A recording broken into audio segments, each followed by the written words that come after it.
இயேசு ராஜா ஏழையின் உள்ளம் தேடி வந்தீரே. இயேசு ராஜா ஏழையின் உள்ளம் தேடி வந்தீரே. ஆபத்து காலத்திலே நல்ல அனுக்கிரக துணையும் நீரே. ஆபத்து காலத்திலே நல்ல அனுக்கிரக துணையும் நீரே. அன்பே என்றே மகனே என்றே, அன்பே என்றே மகளே என்றே, மணவாட்டி நீர்தான் என்றே. மணவாட்டி நீர்தான் என்றே. இயேசு ராஜா ஏழையின் உள்ளம் தேடி வந்தீரே. இயேசு ராஜா ஏழையின் உள்ளம் தேடி வந்தீரே. பரிசுத்த ஆவியினா என்னை அபிஷேகம் செய்தீரே. பரிசுத்த ஆவியினா என்னை அபிஷேகம் செய்தீரே. பாவங்கள் போக்கி பலத்தைய தந்து, பாவங்கள் போக்கி பலத்தைய தந்து, பரிசுத்த மகனாக்கினே. பரிசுத்த மகளாக்கினே. பரிசுத்த மகனாக்கினே. பரிசுத்த மகளாக்கினே. இயேசு ராஜா ஏழையின் உள்ளம் தேடி வந்தீரே. இயேசு ராஜா ஏழையின் உள்ளம் தேடி வந்தீரே. தேடி வந்தீரே. என்னை தேடி வந்தீரே. தேடி வந்தீரே. என்னை தேடி வந்தீரே. நல்லா கையெழுத்து சொல்லுங்க. ஹல்லேலூயா.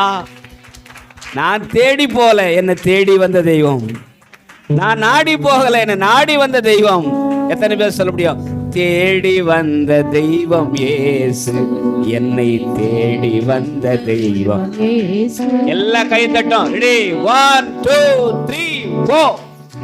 தேடி வந்த தெய்வம் இயேசு, என்னை தேடி. நான் அருமையா வாசிக்கிறேன் அப்படின்ட்டு. வாடி நின்ற என்னையே வாழ வைத்திட தேடி வந்த தெய்வம் இயேசு. வாடி நின்ற என்னையே வாழ வைத்திட தேடி வந்த தெய்வம் இயேசு. பாவியாக இருந்த என் பாவம் போக்கிட்டா, ஆவி பொழிந்து என்னையே தாவி அணைத்திட்டார். பாவியாக இருந்த என் பாவம் போக்கிட்டா, ஆவி பொழிந்து என்னையே தாவி அணைத்திட்டார். அன்பே அவரின் பெயரா, அருளே அவரின் ஒளியா. அன்பே அவரின் பெயரா, அருளே அவரின் ஒளியா. இருளை போக்கும் ஒளியா, இருளை போக்கும் ஒளியா. தேடி வந்த தெய்வம் இயேசு, என்னை தேடி வந்த தெய்வம் இயேசு. தேடி வந்த தெய்வம் இயேசு, என்னை தேடி வந்த தெய்வம் இயேசு. வாடி நின்ற என்னையே வாழ வைத்திட தேடி வந்த தெய்வம் இயேசு. வாடி நின்ற என்னையே வாழ வைத்திட தேடி வந்த தெய்வம். எல்லாம் கரங்களை உயர்த்தி சொல்லுங்க. எல்லாம் கரங்களை உயர்த்தி, எல்லாருடைய கரங்களை, all children raise your hands. பிள்ளைகளை கூட கரங்களை உயர்த்துங்க. ஆண்டவருக்கு மகிமை. உன்னதத்திலே தேவனுக்கு மகிமை, ஆமென். பூமியிலே சமாதானம், மனுஷர் மேல் பிரியம் உண்டாகட்டும். ஹல்லேலூயா.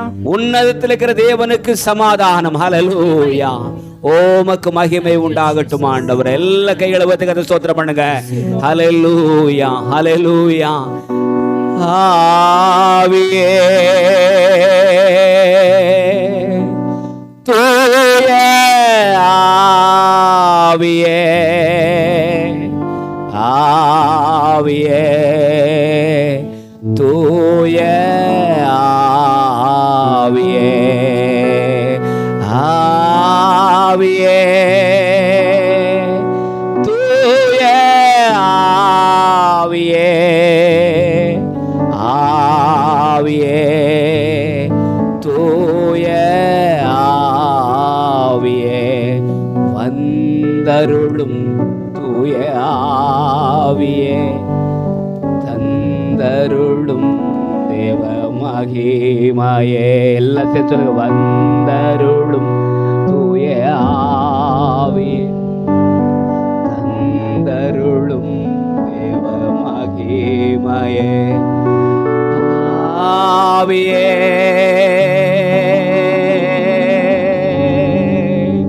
தூய ஆவியே, ஆவியே தூய ஆவியே. Matthew chapter 1 verses 18 to 25 மட்டும் ஆசீர்வாதமாய் நடத்தி வந்திருக்கிறார். அதற்காக ஆண்டவருக்கு நன்றி செலுத்துவோம். என்றால் ஆண்டவர் சுகமாக்கினது 10 குஷ்டரோகிகள். நன்றி செலுத்த வந்தது ஒரே ஒருவர் மாத்திரம்தான். மீதி 9 பேர் அங்கே வரவில்லை. நாம் அப்படிப்பட்ட 9 பேராய் இல்லாமல் நாம் ஒருவராய், நாம் தேவன் நம்முடைய வாழ்க்கையிலே தனிப்பட்ட முறையிலும் குடும்பத்திலும் நம்முடைய கையின் பிரயாசங்களிலும் நம்முடைய முயற்சி எல்லாவற்றிலும் தேவனுடைய ஆசீர்வாதம் இருந்ததற்காக ஆண்டவருக்கு நாம் நன்றி செலுத்துவோம். கிறிஸ்மஸ் என்கிற இந்த பண்டிகை, the Christmas we celebrate, we always think Jesus is a small child. இயேசு ஒரு குழந்தை என்று நாம் நினைக்கிறோம். That's not true. அது உண்மை அல்ல. ஆண்டவராகி இயேசு 2000 வருஷங்களுக்கு முன்பதாக சிறு பாலகனாக பிறந்தார். இந்த உலகத்திலே அவர் 33 ஆண்டுகள் வாழ்ந்து நமக்காக சிலுவையில் ரத்தம் சிந்தி மரித்து 3ஆம் நாள் உயிரோடு எழுந்து பரலோகத்தில் இருக்கிறார். Our Lord Jesus Christ was not a child anymore. He was born as a child 2000 years ago, but he lived and preached and performed miracle, and finally he died for us, and he rose again on 3rd day, and he is now seated on the right hand of God the Father, and he is praying for us. And also he is preparing a place for us. நமக்காக ஒரு இடத்தை ஆயத்தம் பண்ணி கொண்டிருக்கிறார். நான் போய் உங்களுக்காக ஒரு ஸ்தலத்தை ஆயத்தம் பண்ணின பின்பு நான் இருக்கும் இடத்தில் நீங்களும் என்னோடு கூட இருக்கும்படி நான் மறுபடியும் வந்து உங்களை என்னிடமாய் சேர்த்துக் கொள்வேன் சொன்னார். He has promised that he will come back again so that we can be with him always. So that is a true. அதோடு மட்டுமல்ல, இந்த நாளிலே அவர் நம்மோடு இருக்கிறார், நமக்குள் இருக்கிறார். மகிமையின் நம்பிக்கையாக நமக்குள்ளே இருக்கிறார் என்பதுதான் ஒரு ஆசீர்வாதமான நம்பிக்கை. த பிளஸட் ஹோப் என்று சொல்லியிருக்கிறது. நமக்குள்ளே அவர் மகிமையின் நம்பிக்கையாக இருக்கிறார். ஆகவே இந்த பண்டிகை நாட்களிலே ஆண்டவராகிய இயேசு ஒரு பாலகன், அவருக்கு ஆரைரோ என்று பாடி அவரை தூங்க வைக்க வேண்டிய அவசியமே இல்லை. அவர் உயிரோடு இருக்கிறார். இன்றைக்கு நம்முடைய மத்தியில் கிரியை செய்கிறார், நம்மோடு கூட பேசுகிறார். He is a God who is alive and he is moving in our midst and speaking to us, and he is ready to bless us and lead us in our life. So that's a Christmas. So அந்த ஒரு உணர்வோடு ஒருவேளை ட்ரெடிஷ்னலாக பார்ப்போங்க, எல்லாருமே அப்படி தானே பாடுறாங்க, நம்மளும் அப்படியே நிற்போம் அப்படின்னு நினைக்க வேண்டாம். நம்ம ஆண்டவரை அறிந்தவர்கள் அவர் இனி பாலகனாய் அல்ல, அவர் இன்றைக்கும் உயிரோடு இருக்கிறார், நமக்குள்ளே இருக்கிறார், நம்மோடு கூட இருக்கிறார். எங்கே 2-3 பேர்கள் கூடி இருக்கிறார்கள் மத்தியிலே அவர் இருக்கிறவராக இருக்கிறார். Where there are 2 or 3 gathered in his name, he is in their midst. So அவருடைய நாமம் மகிமைப்படுவதாக. இந்த காலை நேரத்திலே உங்களோடு கூட தேவனுடைய வார்த்தையை பகிர்ந்து கொள்ளும்படியாக நான் ஜெபித்த போது ஆண்டவர் நினைவுபடுத்தின காரியங்களே உங்களுக்கு சொல்வேன். நீங்கள் ஏற்கனவே கிறிஸ்மஸ் ஒருவேளை உங்கள் வயதுக்கு தகுந்த மாதிரி ஒவ்வொரு ஆண்டு நீங்கள் புதிய புதிய செய்திகளை கேள்விப்பட்டிருப்பீர்கள். But I don't want to take much of your time, but I want to bring certain points to our consideration. இந்த வேத புத்தகத்தில் இந்த கிறிஸ்மஸ் சரித்திரம் 2 அது புத்தகத்தில் தான் இருக்குது. ஒன்று மத்தேயு சுவிசேஷம், இன்னொன்று லூக்கா சுவிசேஷம். அதே போல வேத புத்தகத்திலே ஆண்டவராகிய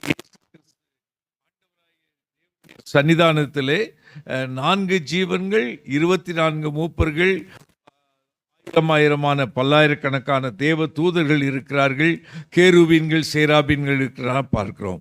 இந்த 4 ஜீவன்களை குறித்து வெளிப்படுத்தல் புத்தகத்திலே ஒரு சம்பவத்தை வாசிக்கிறோம். வெளிப்படுத்தல் புத்தகம் 4ஆம் அதிகாரம்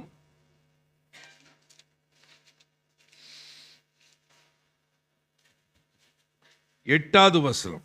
4ஆம் அதிகாரம் 8வது வசனம். Revelation 4th chapter verse 8. அந்த 4 ஜீவன்களிலும் ஒவ்வொன்று அவ்வாறு 7வது வசனம். 4 ஜீவன்கள் இருந்தன, அவைகள் முன்புறத்திலும் பின்புறத்திலும் கண்களால் நிறைந்திருந்தன. முதல் ஜீவன் சிங்கத்திற்கு ஒப்பாகும், 2ஆம் ஜீவன் காளைக்கு ஒப்பாகும், 3ஆம் ஜீவன் மனுஷ முகமும் போன்ற முகமுள்ளதாகவும், 4ஆம் ஜீவன் பறக்கிற கழுகுக்கு ஒப்பாய் இருந்தன என்று சொல்ற. The 4 creation, the creature which you are standing before God is depicted as 4 living being. One with a lion, and another with oxen, another with man, another with like a eagle. So இதைத்தான் நம் வேத புத்தகத்தில் நம்ம இந்த சுவிசேஷத்தில் ஆண்டவராகிய இயேசு கிறிஸ்துவை குறித்து 4 விதங்களே சொல்லி இருக்குது. மத்தேயு சுவிசேஷம் ஆண்டவராகிய இயேசு கிறிஸ்துவை அதாவது த சாவரின் கிங், அதாவது ராஜாவாக வெளிப்படுத்துகிறது. அதனால்தான் நீங்கள் when you go through the genealogy of Jesus Christ, it begin with Abraham and son of David என்று வாசிக்கிறோம். அதாவது ஆபிரகாமின் குமாரனாகிய தாவீதின் குமாரன் இயேசு என்று சொல்லி நாம் வாசிக்கிறோம். அதாவது ஆண்டவராகிய இயேசு ஒரு ராஜ குடும்பத்தை சேர்ந்தவர். ஆனால் நமக்காக இந்த உலகத்திலே அவர் ஏழையாய் மனு உருவெடுத்தார். அவர் தேவனுக்கு சமமாக இருந்தவர். இந்த பூமியில் அவர் ராஜா வம்சத்தை சேர்ந்தவர். ஆனால் நமக்காக ஒரு தச்சனுடைய குடும்பத்திலே ஒரு பாலகனாய் பிறந்தார். அதே போல பரலோகத்திலே அவர் தேவாதி தேவன், தேவனுக்கு சமமாய் இருப்பதை கொள்ளையாடின பொருளாக எண்ணாமல் தம்மை தாமே வெறுமையாக்கி மனுஷ சாயலாகி சிலுவையின் மரண பரியந்தம் தம்மை தாழ்த்தினார் என்று நாம் வாசிக்கிறோம். அந்த விதமான ஒரு சூழ்நிலை. ஆகவே ராஜாவுக்கு ஒரு வம்ச வரலாறு இருக்கிறது. ராஜாவுக்கு ஒரு வம்ச வரலாறு இருக்கிறது. அதைத்தான் மத்தேயு சுவிசேஷத்தில் வாசிக்கிறோம். 2வதாக காளையின் முகம். காளை என்று சொன்னால் ஃபார்ம், அதாவது விவசாயத்திலே பயன்படுத்தப்படுகிற வேலை செய்கிற ஒரு மிருகம். அதைத்தான் இந்த மார்க்கு நற்செய்தி நூல் சொல்லுகிறது.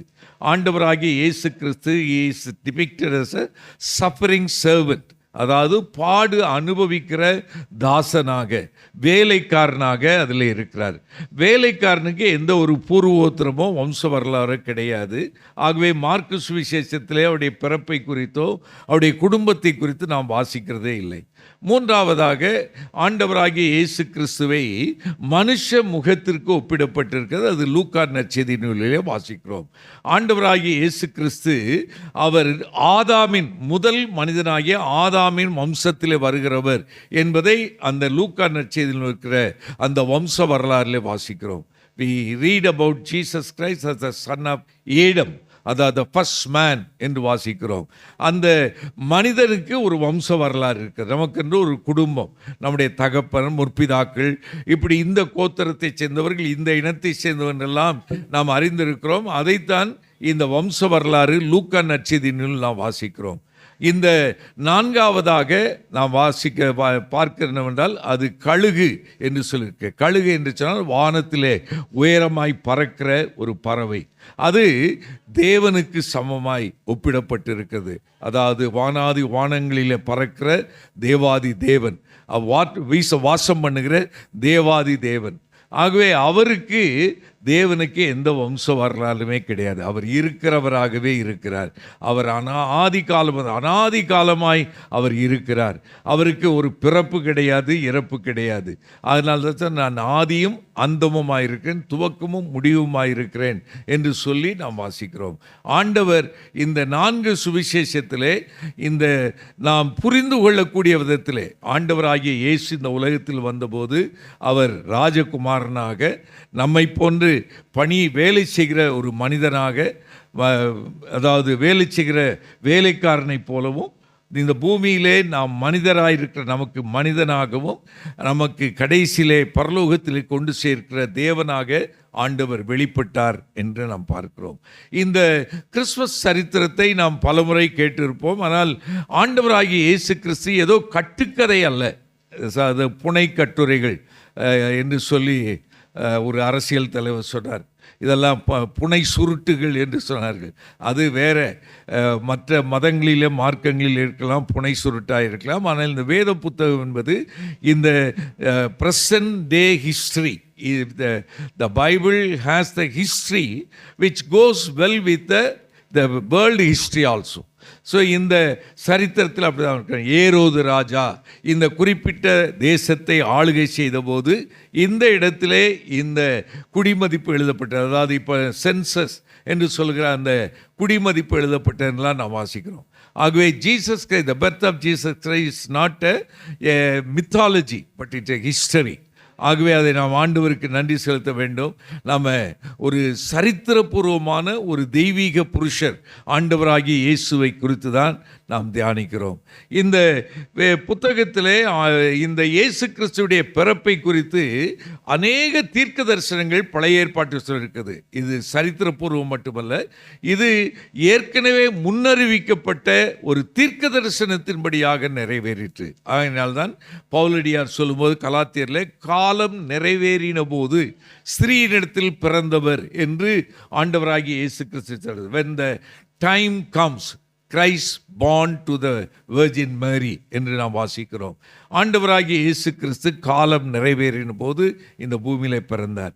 இயேசு கிறிஸ்துவை குறித்து அநேக தீர்க்க தரிசனங்கள் இருந்தாலும் இந்த பிறப்பை குறித்த ஒரு சிறப்பான தீர்க்க தரிசனங்கள் 5 இருக்கிறது. அந்த 5ம் இந்த வேத புத்தகத்திலே இயேசு கிறிஸ்துவின் பிறப்பை குறித்து மத்தேயு சுவிசேஷம் 1ஆம் 2ஆம் அதிகாரத்திலும் இந்த லூக்கா நற்செய்தி நூல் 1ஆம் 2ஆம் அதிகாரத்தில் தான் சொல்லப்பட்டிருக்குது. இந்த 2 அத்தியாயத்திலே 2, 2, 4, ஆனால் 2ம் ஒன்றே சொல்லுகிறால் இந்த 2 அத்தியாயத்திலே ஆண்டவராகிய இயேசு கிறிஸ்துவுடைய பிறப்பை குறித்தும் அவர் 30 வயது வரைக்கும் வாழ்ந்ததை குறித்தும் நீங்கள் வாசிக்கலாம். மீதி எல்லா புத்தகங்களும் we can read about Christ's birth and the growth up to his age of 30 in the first 2 chapters of the Bible, the Gospel. But all rest of the chapter tells about the 3.5 year ministry. அவருடைய மீதியுள்ள அத்தனை அதிகாரங்களிலும் இயேசு கிறிஸ்துவுடைய 3.5 ஆண்டு ஊழியத்தை குறித்து நாம் வாசிக்கிறோம். மிக அற்புதமான ஒரு புத்தகம். இந்த 5 தீர்க்க தரிசனங்களையும் ஆண்டவராகிய இயேசு கிறிஸ்து நிறைவேற்றினதை இந்த மத்தேயு சுவிசேஷத்தில் நாம் வாசிக்கிறோம். முதலாவதாக அவருடைய பிறப்பை குறித்த ஒரு தீர்க்க தரிசனம் என்பதை நாம் வாசிக்கிறோம். அது மத்தேயு சுவிசேஷம் 1ஆம் அதிகாரம் 21ஆம் வசனத்தில் வாசிக்கிறோம். அவள் ஒரு குமாரனை பெறுவாள், அவருக்கு இயேசு என்று பெயரிடுவாயாக, ஏனெனில் அவர் தமது ஜனங்களின் பாவங்களை நீக்கி அவளை ரட்சிப்பார் என்றான். தீர்க்கதரிசியின் மூலமாய் கர்த்தராலே உரைக்கப்பட்டது நிறைவேறும்படி இதெல்லாம் நடந்தது. அவன் இதோ ஒரு கன்னியை கற்பவதியாகி ஒரு குமாரனை பெறுவாள், அவனுக்கு இம்மானுவேல் என்று பெயரிடுவார்கள் என்று சொன்னான். இம்மானுவேல் என்பதற்கு தேவன் நம்மோடு இருக்கிறார் என்று அர்த்தமாம். இந்த சம்பவம், இயேசு ஒரு கன்னியின் வயிற்றில் பிறப்பார். Jesus will born virgin Mary என்கிற அந்த ஒரு சம்பவம். அவருக்கு இம்மானுவேல் என்ற பெயர், the name will be given so Emmanuel என்று, இம்மானுவேல் தான் காட் வித் அஸ் என்று நாம் வாசிக்கிறோம். இது ஏசாயா தீர்க்கதரிசன புத்தகம் 7ஆம் அதிகாரம் 14ஆம் வசனத்திலே இருக்கிறது. அதை யாராவது ஒரு வாசிக்கலாம். ஏசாயா 7:14. அப்பொழுது ஏசாயா, ஆதலால் ஆண்டவர் தாமே உங்களுக்கு ஒரு அடையாளத்தை கொடுப்பார். இதோ ஒரு கன்னிகை கர்ப்பவதியாகி ஒரு குமாரனை பெறுவாள், அவருக்கு இம்மானுவேல் என்று பெயரிடுவாள். கரெக்டாக அந்த சொல்லப்பட்ட தீர்க்க தரிசனத்தின் நிறைவேறுதலை நாம் இந்த பகுதியில் வாசிக்கிறோம். மத்தேயு 1:23 அதை நாம் வாசிக்கிறோம். அதே போல 2ஆம் அதிகாரத்திலே இன்னொரு தீர்க்க தரிசனம் நிறைவேறுவதை பார்க்கிறோம். அவள் எந்த இடத்திலே, எந்த ஊரிலே பிறப்பார் என்பதை அங்கே அந்த வேதபாரர்கள் சொல்லுகிறார்கள். 6வது வசனம் 5-6 வாசிக்கலாம். அதற்கு அவர்கள் யூதேயாவில் உள்ள பெத்லகேமிலே பிறப்பார். அதேனென்றால் யூதேய தேசத்தில் உள்ள பெத்லகேமே, யூதாவின் பிரபுக்களில் நீ சிறியதல்ல, என் ஜனமாகிய இஸ்ரவேலை ஆளும் பிரபு உன்னிடத்திலிருந்து புறப்படுவார் என்று தீர்க்கதரிசியினால் எழுதப்பட்டிருக்கிறது என்றார்கள். அதை குறித்து பெத்லகேம் என்று சொல்லியிருக்கிறது. அதை பழைய ஏற்பாட்டிலே மீகா தீர்க்க தரிசன புத்தகம் 5ஆம் அதிகாரம் 2வது வசனத்தில் வாசிக்கிறோம். அங்கே மீகா தீர்க்கதரிசி இந்த பெத்லகேமை குறித்து அவன் நேர்த்தியாக ஒரு தீர்க்க தரிசனம் சொன்னான். அந்த தீர்க்க தரிசனத்தின்படியே இயேசு கிறிஸ்து பெத்லகேம் வந்தார். Jesus born at the place called Bethlehem. வாசிக்கலாம். எப்பிராத்தா எண்ணப்பட்ட உட்கார்ந்து வாசிக்கலாம். உட்கார்ந்து வாசி.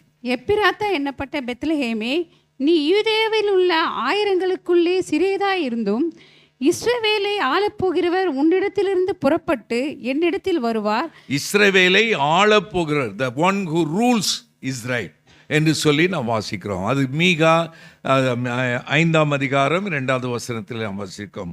3வதாக ஆண்டவராகிய இயேசு கிறிஸ்து பிறந்தபோது அங்கே அநேகம் பிள்ளைகள் கொலை செய்யப்பட்டார்கள். அதனாலே அந்த பகுதியிலே அழுகையும் கண்ணீரும் உண்டாயிற்று என்று ஒரு தீர்க்க தரிசனத்தை நாம் வாசிக்கிறோம். அதை நீங்கள் 17வது வசனம், 2ஆம் அதிகாரம் 17வது வசனத்தில் வாசிக்கிறோம்.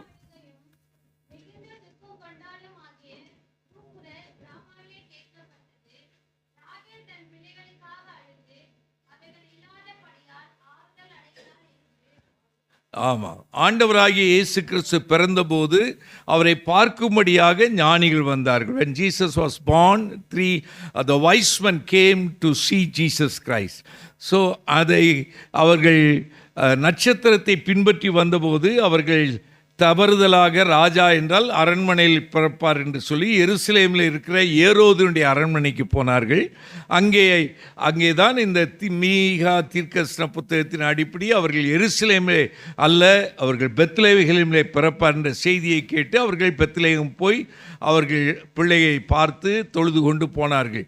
ஆனால் அவர்கள் போகும்போது ஏரோது ராஜா சொன்னால், நீங்கள் போய் பிள்ளையை பார்த்து தரிசித்து விட்டு எனக்கு அந்த நற்செய்தியை கொண்டு வாருங்கள், நானும் போய் பணிகிறேன் என்று சொன்னான். ஆனால் அவர்கள் ஆண்டவராலே சொப்பனத்திலே எச்சரிக்கப்பட்டு அவர்கள் வேறு வழியாய் போய்விட்டார்கள், ஏரோதை சந்திக்கவில்லை.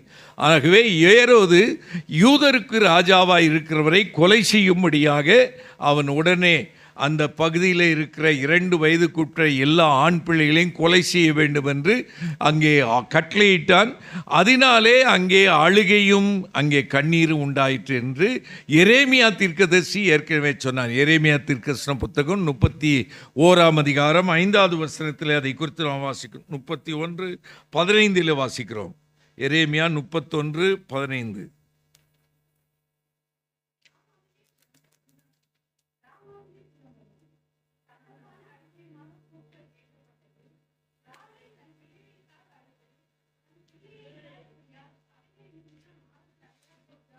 இந்த அழுகையை குறித்து ஏற்கனவே எரேமியா தீர்க்கதரிசன புத்தகம் 31:15 வாசிக்கிறோம். இந்த சம்பவத்திற்கு முன்னதாக இந்த குழந்தைகள் கொலை செய்யப்படுவதற்கு தப்பும்படியாக ஆண்டவர் யோசேப்புக்கு தரிசனமாகி இந்த மாதிரி ஏரோது குழந்தைகளை கொலை செய்ய போகிறான், ஆகவே நீ என்ன செய், உன்னுடைய இந்த குழந்தையை எடுத்துக்கொண்டு, இயேசுவை பாலகனை எடுத்துக்கொண்டு நீ எகிப்துக்கு போ என்று சொல்லி அவளை அங்கே அனுப்பி வைத்ததை நாம் பார்க்கிறோம். அதை நான் குறித்து இந்த மத்தேயு சுவிசேஷம் 1ஆம் அதிகாரத்திலே நாம் 2ஆம் அதிகாரம் 13ஆம் வசனத்திலே பார்க்கிறோம். அவன் 15ஆவது வசனத்திலே அந்த தீர்க்க தரிசனத்தை பார்க்கிறோம். ஏரோது மரண பரியந்தம் அங்கே இருந்தான், எகிப்திலிருந்து என்னுடைய குமாரனை வரவழைத்தேன் என்று தீர்க்கதரிசியின் மூலமாய் கர்த்தரால் உரைக்கப்பட்டது நிறைவேறும்படி இப்படி நடந்தது. இதை குறித்த தீர்க்க தரிசனம் ஓசியாவின் புத்தகம் 11ஆம் அதிகாரம் 1ஆம் வசனத்தில் வாசிக்கிறோம். என்னுடைய மகனை எகிப்திலிருந்து வரவழைத்தேன் என்ற அந்த தீர்க்க தரிசனத்தின் நிறைவேறுதலாக நாம் வாசிக்கிறோம். அதே போல கடைசியாக இயேசு கிறிஸ்துவின் பிறப்பை குறித்த இன்னொரு தீர்க்க தரிசனம், அவர் எகிப்திலிருந்து புறப்பட்டு வந்து அவர் ஏரோது மரித்த பின்பு எகிப்திலிருந்து அவர்கள் வருகிறார்கள். வந்த இடத்திலே அர்க்கலையா என்று சொல்கிற அவருடைய மகன் ஆளுகை செய்கிறதை கேள்விப்பட்டு அவர்கள் அந்த பெத்லகேமுக்கு வராமல் அவர்கள் கலிலேயாவில் இருக்கிற நாசரேத் என்ற ஊருக்கு போனார்கள். அங்கே இருந்து தான் இவர்கள் குடிமதிப்பெழுதும்படியாக பெத்லகேம் வந்தார்கள்.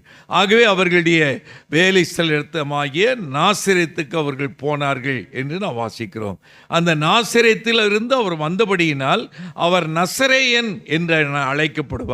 வேத புத்தகத்திலே நசரேயன் என்று சொன்னால் ஒரு வித்தியாசமான ஒரு தெரிந்தெடுக்கப்பட்ட மக்கள் என்று வாசிக்கிறோம். உங்களுக்கு தெரியும், சிம்சோன் அவன் நசரேய விரதம் பூண்டிருந்தான் என்று வாசிக்கிறோம். அதே போல சாமுவேல் நசரேய விரதம் உள்ளவனாக ஆண்டவருக்கு அர்ப்பணிக்கப்பட்டான் என்று நீங்கள் வேதத்தில் வாசிக்கலாம். அதே போல பழைய ஏற்பாட்டிலே அந்த நியாயப்பிரமாணத்தை குறித்து மோசே சொல்லும்போது நசரேய விரதம் இருக்கிறவர்கள் எப்படிப்பட்டவளாக இருக்க வேண்டும், எதை சாப்பிட வேண்டும், எதை சாப்பிடக்கூடாது, எந்த ஒரு பிரேதத்தின் பக்கத்தில் போகக்கூடாது, அதை தொடக்கூடாது என்றெல்லாம் சொல்லி இருக்கிறது. ஆனால் ஆண்டவராகிய இயேசு கிறிஸ்து இந்த பூமியில் வாழ்ந்தபோது திராட்சரசம் குடித்தார், அதாவது பிரேதத்தை தொட்டு உயிரோடு எழுப்பினார் என்றெல்லாம் வாசிக்கிறோம். ஆண்டவராகிய இயேசு அப்படிப்பட்ட நசரேய விரதம் இல்லை. ஆனால் அவர் நாசரேத் என்ற ஊரிலிருந்து வந்தபடியினால் அவருக்கு நசரேயன் என்று பெயர் அழைக்கப்பட்டது. இந்த நசரேயன் என்கிற பதத்திற்கும் நாசரேத் என்ற பதத்திற்கும் இந்த கிரேக்க மொழியிலே ஏறத்தாழ ஒரே பதம் நாசேர் என்று சொல்லக்கூடிய ஒரு பதம் பயன்படுத்தப்பட்டிருக்கிறது. ஆகவேதான் இந்த நசரேயன் என்று சொல்கிற பதத்துக்கும் நாசரேத் ஊருக்கும் ஒரே விதமான கிரேக்க பதம் இருப்பதினாலே நமக்கு ஒரு குழப்பம். ஆனால் இந்த இடத்தில் ஆண்டவராகிய இயேசு நாசரேத்திலிருந்து வந்ததினாலே அவருக்கு நசரேயன் என்று பெயர் அழைக்கப்பட்டது. ஆண்டவருக்கு மகிமை உண்டாவதாக. இந்த நேரத்திலும் இதன் பின்னணியிலே நான் ஆண்டவருடைய வளர்ப்பு தகப்பனாக ஆண்டவர் தெரிந்து கொண்ட யோசேப்பை குறித்து உங்களோடு சில வார்த்தைகளை பேசி நான் நிறைவு செய்ய விரும்புகிறேன். என்றால் யோசேப்பு, உங்களுக்கு தெரியும், யோசேப்பு என்று சொன்னால் வேத புத்தகத்தில் 2 சிறப்பான நபர்கள். ஒன்று, பழைய ஏற்பாட்டிலே ஒரு யோசேப்பு இருக்கிறார். அது யாக்கோபின் குமாரனாகிய யோசேப்பு. அவன் தன்னுடைய சொந்த சகோதரராலே குழியிலே போடப்பட்டு அவன் அடிமையாய் விற்கப்பட்டு எகிப்து தேசத்திலே அவன் இருந்தான் என்று பார்க்கிறோம். அவனுக்கு இன்னொரு பேர் சொப்பனக்காரன் என்று சொன்னார்கள். சிறு வயதாக இருக்கும்போது அவனுக்கு சொப்பனம். தகப்பன் அவனை நேசித்தான், பல வர்ண அங்கேயே கொடுத்தான். அவனுக்கு தரிசனங்கள், சொப்பனங்கள் வந்தது. அந்த சொப்பனத்திலே அவன் ஒரு முறை சொன்னான், நான் கதிர்கட்டுகள்லாம் அறுத்து கொண்டு இருக்கும்போது என்னுடைய கதிர்கட்டு நிமிர்ந்து நின்றது, உங்களை எல்லாருடைய கதிர்கட்டும் என்னுடைய கதிர்கட்டை வணங்கினது என்று அவன் சொன்னான்.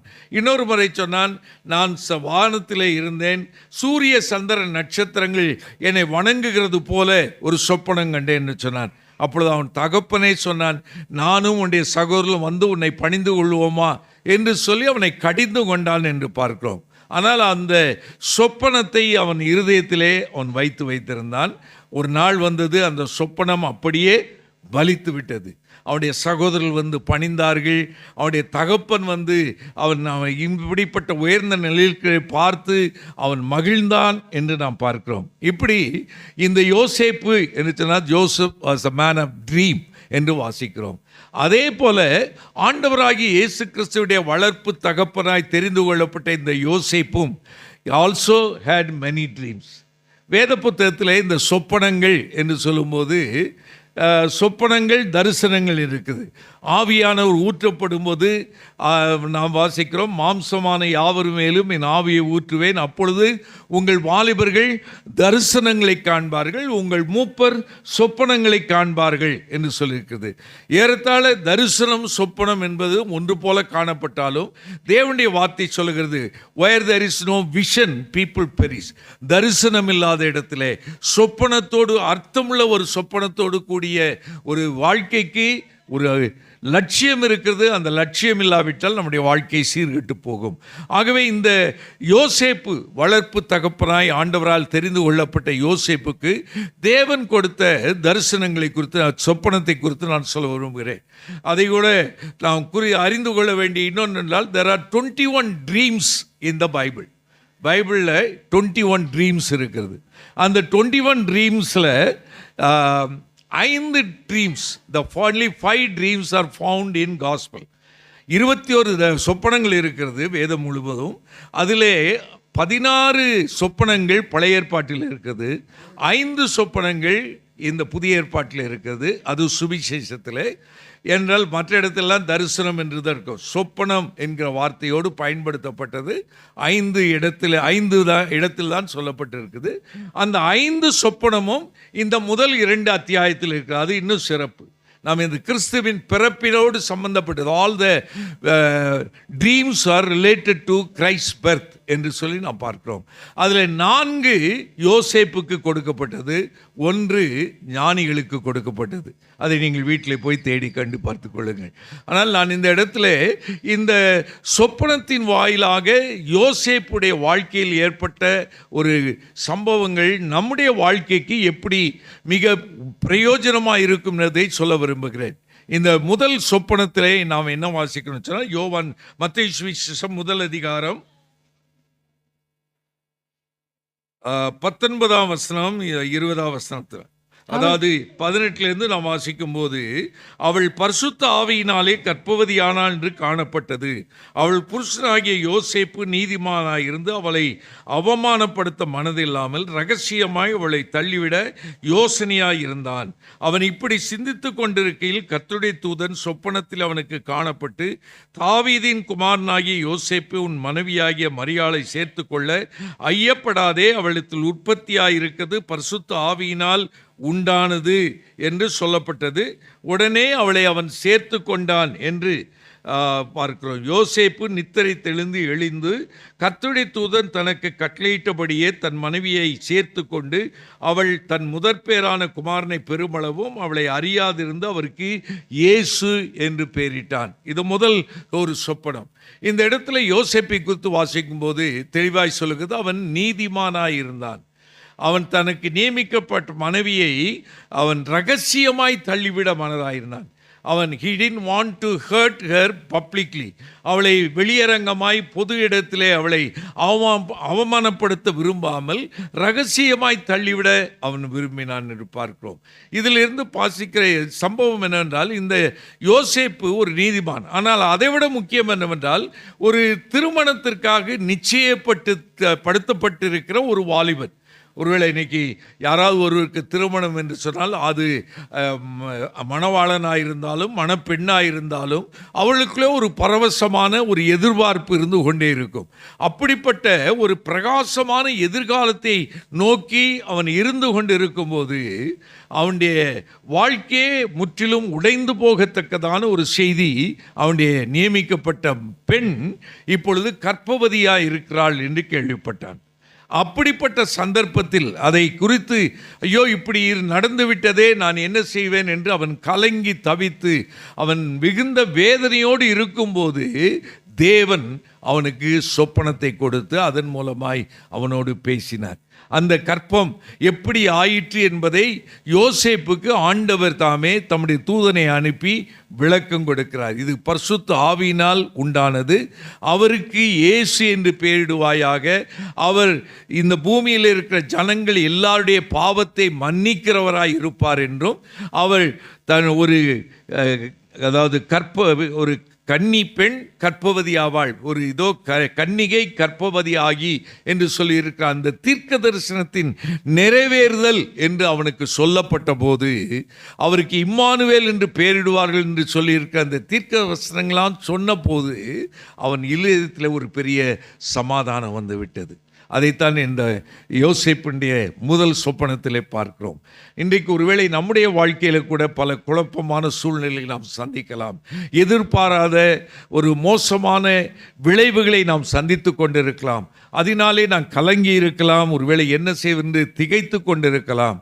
ஆனால் தேவன் நம்மோடு கூட பேசுகிறவராக இருக்கிறார். சொப்பனத்தின் மூலமாய், தரிசனத்தின் மூலமாய், தந்திருக்கிற இந்த வேத வாக்கியங்கள் மூலமாய் அவருடைய சமூகத்தில் நாம் ஜெபிக்கும் போது தேவன் நம்மோடு கூட பேசுகிறார். Once if you are confused with about all things of your life, whether in a personal life or family life or secular life, but God is there to help you to come out of that turbulent situation.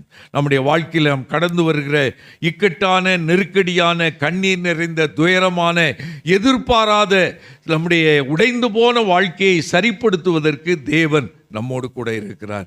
இந்த வார்த்தை நமக்கு அது உதவி செய்கிறதா இருக்குது. இந்த யோசேப்பு அந்த குழப்பமான சூழ்நிலையிலே இந்த ஏசியா தீர்க்கதரிசன புத்தகம் 7:14 தீர்க்கதரிசன வசனங்களை கேள்விப்பட்ட போது, இது ஆண்டவர் என்று அவன் அறிந்தபோது, நிச்சயமாய் அவனுடைய வாழ்க்கையில் இந்த குழப்பங்கள் நீங்கி அவன் சமாதானமாய் அவன் இருந்தான். அவனுக்கு தெரிந்துவிட்டது, தன்னுடைய மனைவி மூலமாய் இந்த உலகத்தில் இரட்சகர் வரப்போகிறார் என்று அவனுக்குள்ளே ஒரு தெளிவு இருந்தது. என்றால் அந்த நாட்களிலே ரோம சாம்ராஜ்யத்தின் கீழே இஸ்ரவேல் ஜனங்கள் அடிமைப்பட்டு இருந்தார்கள். அடிமைத்தனத்திலிருந்து விடுதலை பெற வேண்டும் என்று ஜனங்கள் அங்கே தேவ சமூகத்தில் அழுது புரண்டு ஜெபித்து கொண்டிருந்தார்கள். அப்படிப்பட்ட மேசியாவே வாரும் என்று எதிர்பார்த்த நேரத்திலே மேசியா தன்னுடைய குடும்பத்தில் பிறக்கப் போகிறார் என்ற தீர்க்க தரிசன வசனத்தை கேட்டபோது யோசேப்பு மனதிலே ஒரு தெளிவு உண்டாயிற்று, ஒரு சமாதானம் உண்டாயிற்று. தன் மனைவியை சேர்த்து கொண்டான். அவளோடு கூட அந்த முதல் குழந்தையாகி இயேசு பிறக்கிற வரைக்கும் அவன் எந்த ஒரு உறவும் கொள்ளவில்லை என்றுதான் அந்த கடைசி வசனம் சொல்லுகிறது. முதற் பேரானவனை பெருமளவும் அவளை அறியாதிருந்தான் என்று சொல்லியிருக்குது. அவளுடைய தாம்பத்திய உறவு வாழ்க்கையை அவன் தற்காத்து கொண்டு அந்த இயேசுவினுடைய பிறப்பு பரிசுத்தமாய் இருக்க வேண்டும் என்பதற்காக அவன் தன்னுடைய வாழ்க்கையை அர்ப்பணித்தான், தியாகம்னான். He sacrificed his life of that marital love என்று சொல்லலாம். அப்படிப்பட்ட ஒரு நிலையிலே அவன் இருந்தான். ஒருவேளை இந்த உறவு ஏன் நிறுத்தினான் என்று சொன்னால், ஆண்டவராகிய இயேசு இந்த உலகத்திலே பிறக்கும்போது பாவமில்லாத பரிசுத்தராய் பிறக்க வேண்டும். இன்றைக்கு ஆண் பெண் உறவின் அடிப்படையில் பிறக்கிற குழந்தைக்கு பாவம் அந்த சுவாபத்திலே இருக்கிறது. நாம் பாவம் செய்வதனாலே பாவிகள் அல்ல, நாம் பாவிகளாய் பிறந்ததினால்தான் பாவம் செய்து கொண்டிருக்கிறோம். சங்கீதக்காரனாகிய தாவீது சொல்கிறான், இதோ நான் துர்க்கணத்தில் உருவானேன், என் தாய் என்னை பாவத்தில் கற்பந்தரித்தாள் என்று சொல்கிறான். பாவ செயல் என்றால் நாம் கணவன் மனைவி என்ற உறவை தாண்டியுள்ள உறவை சொல்லவில்லை. மனிதருக்கும் மனிதருக்கிடையே இருக்கிற உறவின் அடிப்படையில் பிறப்பது ஆதாமின் வழியாய் வரக்கூடிய ஜென்ம சுவாபத்தை குறிக்கிறது. ஆண்டவராகிய இயேசு கிறிஸ்துவிடத்தில் இந்த ஜென்ம சுவாபமாகிய பாவம் காணப்படவில்லை. இன்றைக்கு சிறு பிள்ளைகளை பார்த்து நீங்கள் பொய் சொல்லுங்கள் என்று பெற்றோர் சொல்லிக் கொடுப்பதே கிடையாது. நீங்கள் இதை திருடி கொண்டு வா என்று சொல்லி நாம் யாரும் பிள்ளைகளுக்கு கற்றுக் கொடுப்பதில்லை. ஆனால் அவர்கள் சிறு பிராயத்தில் வளரும் போதே, even before they grown up, they tell lies, they steal and they go misbehave. All these things because of the birth, the sin என்று சொல்லுங்க. பாவத்திலே பிறப்பிலே இருக்கிற பாவத்தின் நிமித்தம் அது நடக்கிறது என்று பார்க்கிறோம். இந்த முதல் தரிசனத்தின் மூலமாய் அவன் தெளிவு பெற்று அவன் தன்னுடைய வாழ்க்கையிலே சமாதானத்தை பெற்றுக்கொண்டான். அதற்கு பின்பாக அவன் ஆண்டவராகிய இயேசு கிறிஸ்துவுடைய பிறப்பின் பிறகு அவரை பாதுகாக்க வேண்டும் என்கிற ஒரு அர்ப்பணிப்பை, டெடிகேஷன் இருக்கிறதை நாம் பார்க்கிறோம். அதைத்தான் இந்த 2வது சொப்பனத்திலே என்ன பார்க்கிறோம்? இந்த 2ஆம் அதிகாரத்திலே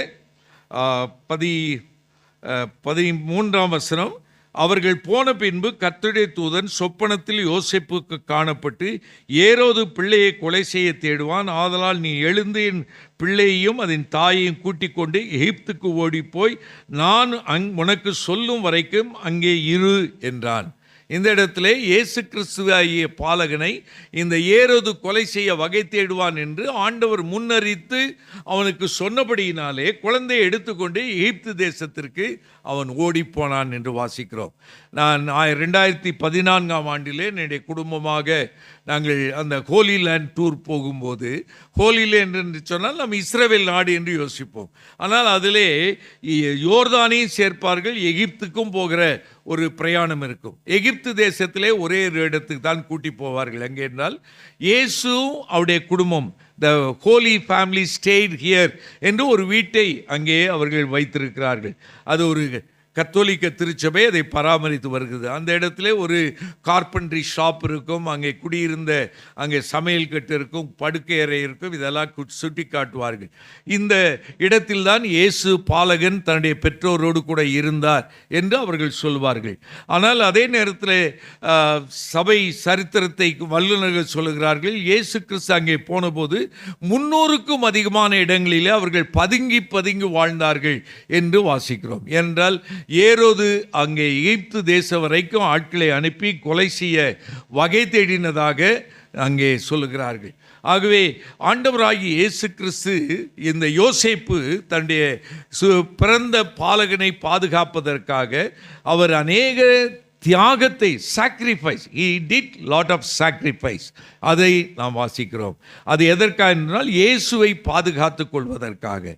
அதன் மூலமாய் நாம் கற்றுக்கொள்கிற பாடம் என்றால், ஆண்டவராகிய இயேசு கிறிஸ்து இன்றைக்கு நமக்கு இரட்சகராய் இருக்கிறார், நமக்கு ஆண்டவராய் இருக்கிறார், நமக்கு ஒரு புது வாழ்க்கை கொடுத்திருக்கிறார். இந்த வாழ்க்கையை நான் காத்துக்கொள்ள வேண்டும். அதனால்தான் ஆண்டவர் இயேசு சொன்னார், ஒருவன் என் பின்னே வர விரும்பினால் தன்னைத்தான் வெறுத்து தன் சிலுவை எடுத்துக்கொண்டு அனுதினமும் என்னை பின்பற்ற கடவன். நாம் ஒருவன் தேவ பக்தியாய் நடக்க மனதாயிருந்தால் துன்பப்பட வேண்டும் என்று சொல்லியிருக்கிறார். இப்படி அநேக உபத்திரவங்கள் வழியாய் நாம் பரலோக ராஜ்யத்திற்குள்ளே பிரவேசிக்க வேண்டும் என்று வேதம் நமக்கு கற்றுக் கொடுக்கிறது. அதோடு மட்டுமல்ல, இன்றைக்கு பல தேசங்களில் நடந்த இப்படிப்பட்ட உபத்திரவங்கள் இருக்குது. அதே நேரத்தில் நம்முடைய தாய் நாட்டிலும் இந்திய தேசத்திலும் அநேக உபத்திரவங்களை தேவனுடைய பிள்ளைகள், தேவ ஊழியக்காரர்கள் அநேக இடங்களே சந்தித்து கொண்டிருக்கிறார். குறிப்பாய் வட மாநிலங்களே நடந்து கொண்டு இருக்கிறது. சீக்கிரத்தில் நம்முடைய மாநிலத்திலும் வரக்கூடும். ஆனால் நம்முடைய மனதில் இன்றைக்கு ஒருவேளை பிரசங்கத்தில் கிறிஸ்தவனாக இருந்தால் நமக்கு கஷ்டம் வராது, பாடு வராது, துக்கம் வராது என்று நீங்கள் யாராவது சொன்னால் நம்பாதிருங்கள் என்றால் நிச்சயமாய் ஆண்டவர் சொல்லியிருக்கிறார். பச்சை மரமாகி எனக்கு இதை செய்தார்களானால் பட்ட மரமாயிருக்கிற உங்களுக்கு எதை செய்ய மாட்டார்கள், அதிகமாயிருக்கும். ஆகவே இந்த கடைசி காலத்தில் உங்களுக்கு உபத்திரவம் உண்டு, ஆனாலும் திடன் கொள்ளுங்கள், நான் உலகத்தை ஜெயித்தேன் என்றவர் நம்மோடு கூட இருக்கிறார். இவருக்கு பேர் இம்மானுவேல், அவர் நம்மோடு கூட இருக்கிறார். யோசேப்பு எகிப்தில் இருந்தபோது ஆண்டவராகிய இயேசு அவர்களோடு கூட இருந்தார். மிக ஆச்சரியம் என்னவென்றால், இவ்வளவு பாடு எதற்காக அவர்கள் படுகிறார்கள்? இன்னும் இயேசு ஒருவேளை வாய் திறந்து ஒரு வார்த்தை கூட பேசவில்லை. சிறு குழந்தை, அவர் பேசவில்லை, பிரசங்கிக்கவில்லை, அற்புதம் செய்யவில்லை, எந்த ஒரு ஸ்பெக்டாக்குலர் மிரக்கிள் எதுவும் அவர் செய்யவே கிடையாது. Jesus has not done any great preaching or miracle, yet Joseph was willing to undergo sufferings. இந்த குழந்தை நிமித்தம் அவன் பாடு சகிக்க தன்னை ஒப்பு கொடுத்தான். கர்த்தர் அவருடைய நாமம் மைமைப்படுவதாக இந்த யோசேப்பை தேவன் இந்த வேத புத்தகத்தில் அதிகமாய் எழுதி வைத்திருக்கிறார். இந்த யோசேப்பு ஏதாவது சொன்னானா என்று பார்த்தால் ஒன்றுமே இல்லை.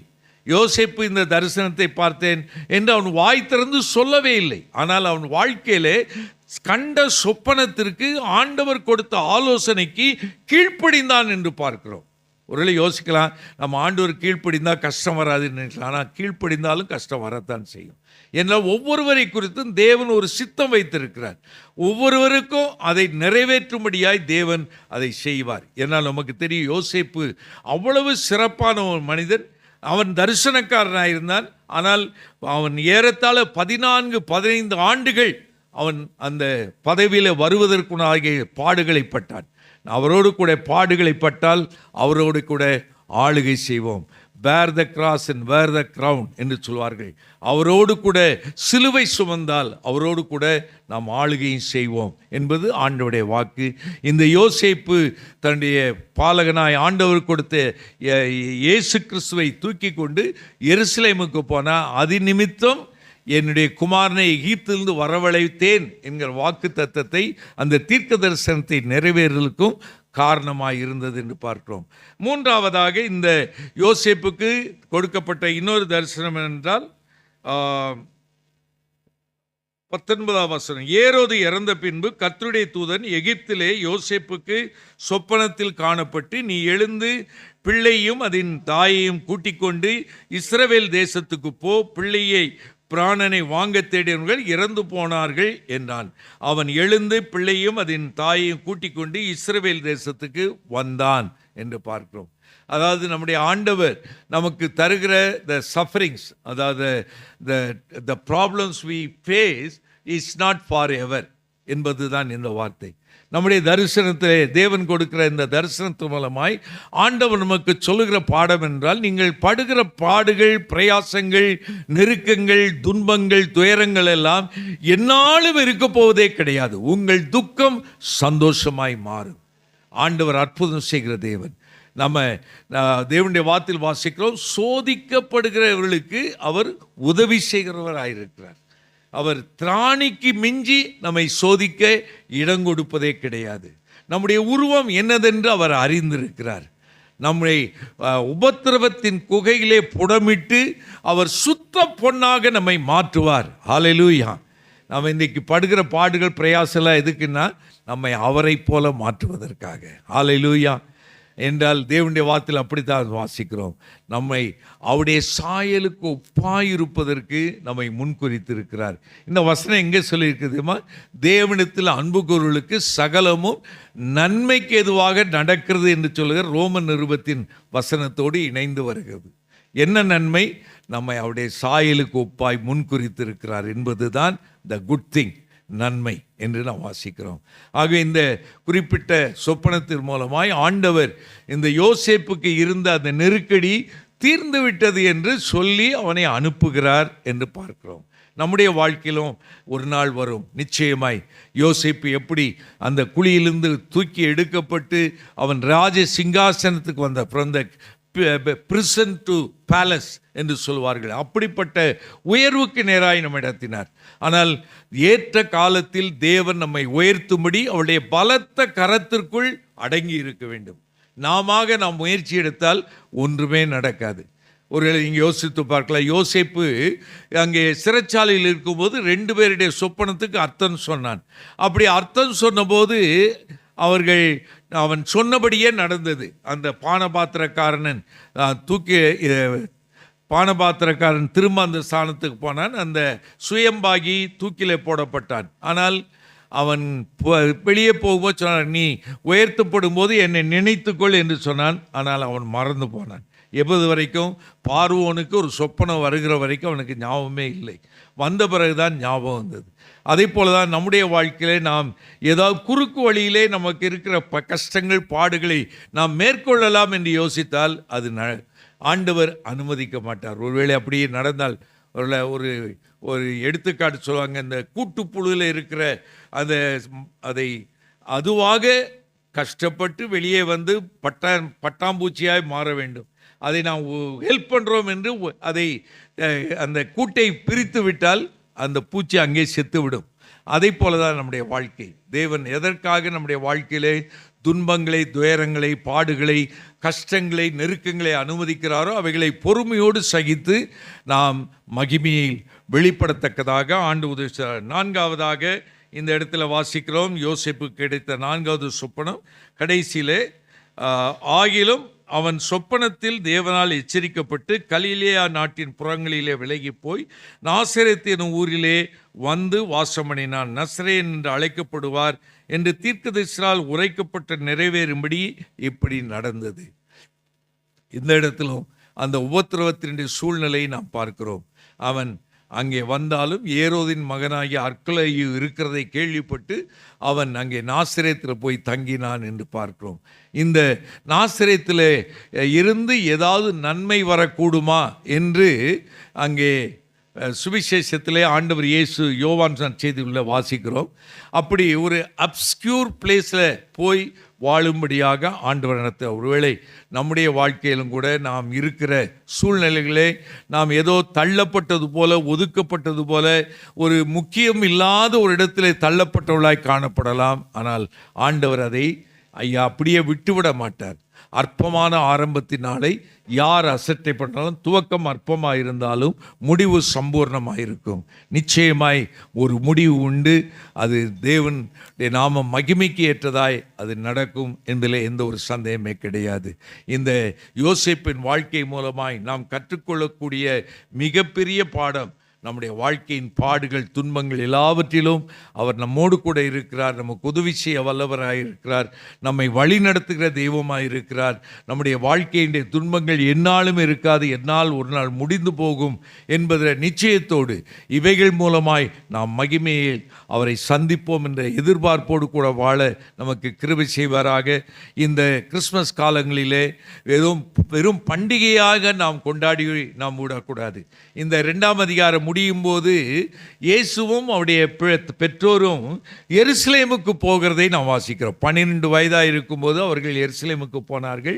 ஆனால் அந்த பண்டிகை முடிந்து வரும்போது அவர்கள் பெற்றோர் நினைத்தார்கள் இயேசு அங்கே தேவாலயத்தில் இருந்து விட்டார். பெற்றோர் நினைத்தார்கள் நம்முடைய பண்டிகையை கொண்டாடி திரும்பி வருகிற உறவின் கூட்டத்தில் இருக்கிறார் என்று அவர்கள் வந்து கொண்டிருந்தார்கள். ஆனால் அவர் அங்கே இல்லை. ஆகவே பண்டிகை கொண்டாடுகிற அவசரத்தில் நாம் இயேசுவை நாம் விட்டு வந்து விடக்கூடாது.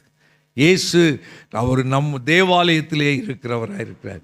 நீங்கள் அந்த தேவாலயம், நீங்கள் அந்த தேவ ஆலயமாக உங்களை பரிசுத்தமாக்கி கொண்டு தேவ பிரசன்னத்தில் வாழ நீங்கள் ஒப்பு கொடுப்பீர்களானால் ஒரு நாளும் ஆண்டவர் உங்களை கைவிடுவதே கிடையாது. நான் உன்னை விட்டு விலகுவதுமில்லை, உன்னை கைவிடுவதுமில்லை என்று சொன்ன தேவன் இதோ உலகத்தின் முடிவு பரிந்தும் சகல நாட்களிலும் நம்மோடு கூட இருந்து நம்மை வழி நடத்துவாராக. கண்களை மூடி ஜெபிப்போம். நல்ல ஆண்டவரே, இந்த நல்ல பண்டிகை நாட்களுக்காகவே ஸ்தோத்திரிக்கிறோம். இயேசு கிறிஸ்துவினுடைய பிறப்பை நினைவுகூர்ந்து கொண்டாடுகிற அதே நேரத்தில் ஆண்டவரே, இயேசு கிறிஸ்துவை இந்த உலகத்தில் பிறப்பதற்கு ஆண்டவரே கருவியாக மரியாளை பயன்படுத்தினாலும் அவருடைய கணவராகி காணப்பட்ட யோசேப்பை பயன்படுத்தி இயேசு பாலகனை இந்த உலகத்தினுடைய எல்லா பிசாசுடைய தந்திரங்களுக்கு சதி ஆலோசனைகளுக்கு தப்புவித்து ஆண்டவரே நீர் அவளை பாதுகாத்தது போல எங்கள் வாழ்க்கையில் நீர் தந்திருக்கிற நித்திய ஜீவ ஆண்டவரே வித்தை ஆண்டவரே, அந்த புதிய வாழ்க்கையை கிறிஸ்தவ விசுவாசத்தை நாங்கள் உறுதியாய் காத்துக்கொள்ள எங்களுக்கு கிருபை செய்ய நாங்கள் செபிக்கிறோம். இந்த பண்டிகை கால சந்தோஷத்திலே உம்முடைய பிரசன்னத்தை நாங்கள் இழந்து போகாமல் எப்பொழுதும் உம்முடைய பிரசன்னத்தில் வாழ கிருபை தாரும். இயேசு கிறிஸ்துவின் நாமத்தில் செபிக்கிறோம் ஜெபங்களும் நல்ல பிதாவே, ஆமென். தேங்க்யூ அண்ணே.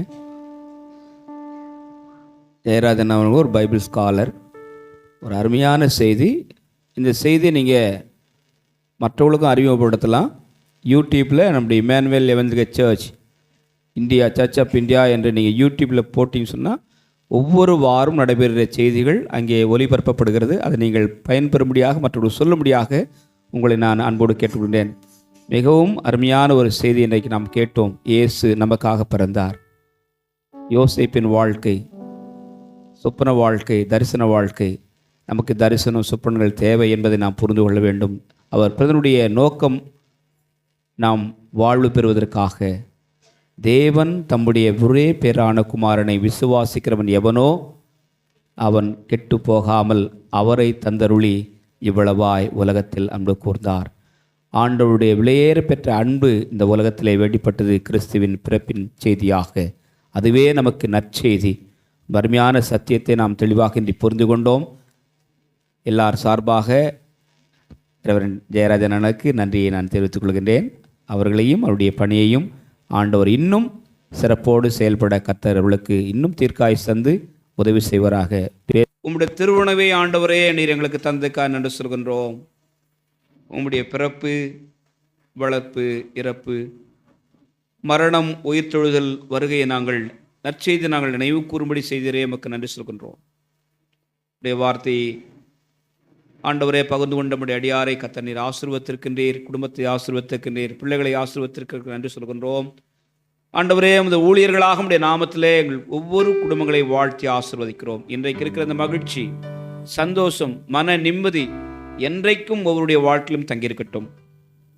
இயேசு கிறிஸ்துவின் நாமத்தில் வேண்டுகிறோம் நல்ல பிதாவே, ஆமேன். என் ஆத்துமாவே கர்த்தரை ஸ்தோத்ரி, முழு உள்ளமே பரிசுத்த நாமத்தை ஸ்தோத்ரி. என் ஆத்துமாவே கர்த்தரை ஸ்தோத்ரி, கர்த்தர் செய்த சகல உபகாரங்களை மறவாதே, ஆமேன்.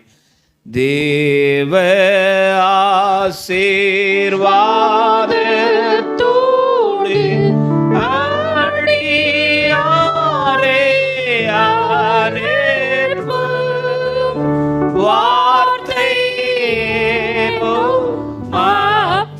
அப்பத்தாலே போஷித்து வாழப்பியோ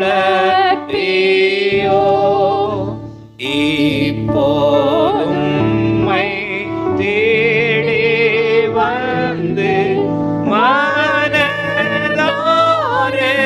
போற்றினோ மூச்சலோகத்தில் கழித்து உம்மை வாழ்த்தி தோழுவோம். ஆமென். ஆண்டவர் உங்களை ஆசீர்வதிப்பாராக. ஒருவரை ஒருவர் வாழ்த்தி சமாதானத்தோடு சென்று வாருங்கள். God bless you.